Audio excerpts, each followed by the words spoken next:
Yan, welcome na naman po sa isang video ng Bentech.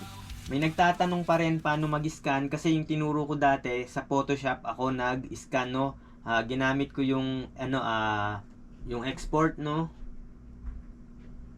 Yan. Ito yung ginamit ko. So, may nagtatanong, no, yung mga estudyante lang tsaka yung mga simpleng user.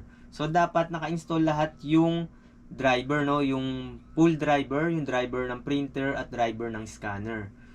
So, kung naka Windows 11 tayo, hanapin natin yung Epson Scan 2. Yan. Refresh natin. Tapos, okay. Tapos, may lalabas na ganitong window. Then, click nyo yung preview. Yan. So, wala pang i-scan. Wala pang laman yung scanner, no? So, lalagyan natin ng iba, no? Iba. So, ito ilalagay natin, no? Ito. Lagay natin dito. Ito lang yung simpleng pag-scan. Ngayon, maraming nag-i-scan, ini-scan yung buo. So, hindi naman yan yung ating talagang kailangan, no? Scan lang natin yung part na gusto nating scan para mas maganda yung file, mas mataas yung resolution, at kung ipiprint mo, mas malinaw. So, piliin natin, no? Ang pinili ko ay JPG, pwedeng PNG, no? Pwedeng PDF.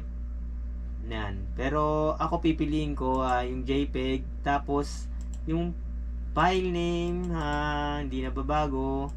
Ito kung saang folder natin gustong ma-save, no? Ilagay ko sa pictures, then preview ko muna, no? Kasi bago yung nilagay ko. Yan, para makita natin kung ano itsura nung i-scan. Yan. So itong mga dot lines na yan, medyo nakatargibang. Yan, preview natin uli.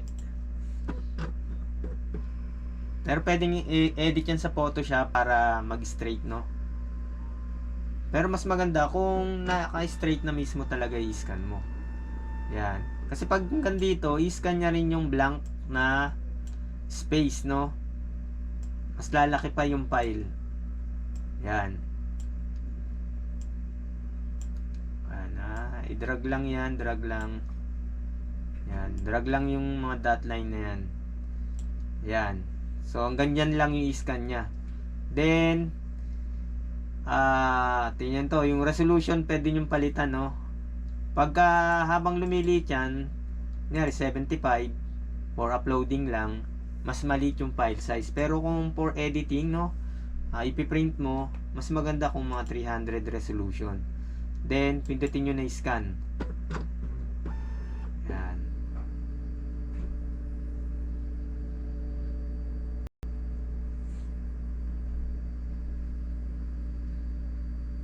Antayin matapos. Then, makikita mo yan sa pictures, no? Ayan, eto na.